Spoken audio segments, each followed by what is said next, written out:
One more major player in all of this that I haven't mentioned yet, and it's us. And I don't just mean the British, who are absolutely responsible for some of this.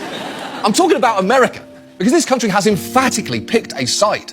In recent years, we've given Israel $3.8 billion a year in military aid, and you can make geopolitical arguments for why that is or isn't a valid thing to do, but it means we're heavily implicated in everything you've just seen.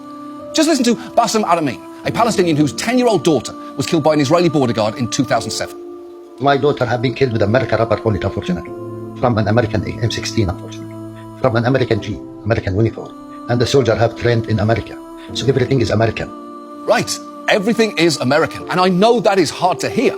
But the fact is, made in America is something that we understandably love to brag about when it's slapped on things that we're proud of, but unfortunately, it's not just tractors, truck nuts, and Toby Keith songs. Sometimes it's stuff that's killing people.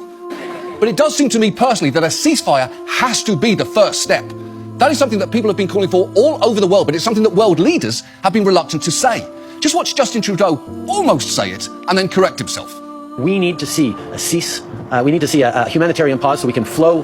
We need to see ceasing of the levels of violence that we're seeing. Wow! He stopped himself mid-word there. He literally ordered a ceasefire on the word ceasefire. There have been some maddening efforts to downplay the suffering in Gaza, like when Israel's ambassador to the UN said this last weekend. There is no humanitarian crisis in Gaza. In coordination with the US and the UN, we allowed the number of trucks entering Gaza now with food and medicines to reach almost 100 trucks every day. You've said this before, that there is no humanitarian crisis in Gaza. That's kind of an amazing statement, because there were humanitarian problems there before the war. And now, obviously, it has gotten bad. But take their numbers aside. It has gotten to the crisis point. I'm not saying that the life in Gaza is great. Oh, okay. But I'm not saying it's great is a severe understatement there. That is something you say when you're describing the band at a wedding or a sandwich from Panera Bread. But it's not how you describe life in the middle of a fucking war zone, because those on the ground in Gaza will tell you it's absolutely a humanitarian crisis. Just watch this woman who works with Doctors Without Borders. The worst humanitarian catastrophe I've experienced in my lifetime. You know, there's an acronym in the Gaza Strip right now. You know, I'm a pediatric intensive care doctor. I see a lot of suffering in my career. There's an acronym that is unique to the Gaza Strip, and it's WCNSF. Wounded child, no surviving family.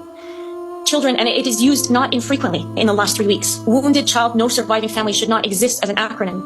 She's right. I really don't have it in me to show you footage of people in agony tonight, but I do want you to see some kids in Gaza who've been displaced speak about what they've been going through.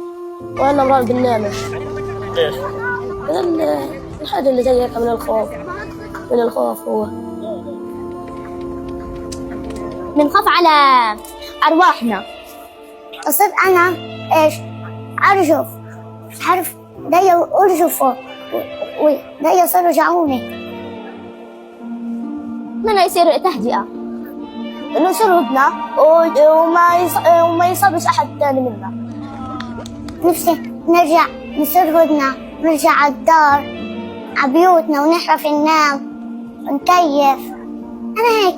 أنا هيك حابب. Yeah, I'd really like them to be able to chill the fuck out too. Because kids should never be losing sleep due to the fear of war. They should be impossible to watch those kids and not feel shattered. There is a natural human impulse to protect children, to grab a toddler you don't know if you see them running into traffic. And if that impulse is broken or disincentivized by a government, there is absolutely a humanitarian crisis, no matter what any arsehole has to say about it.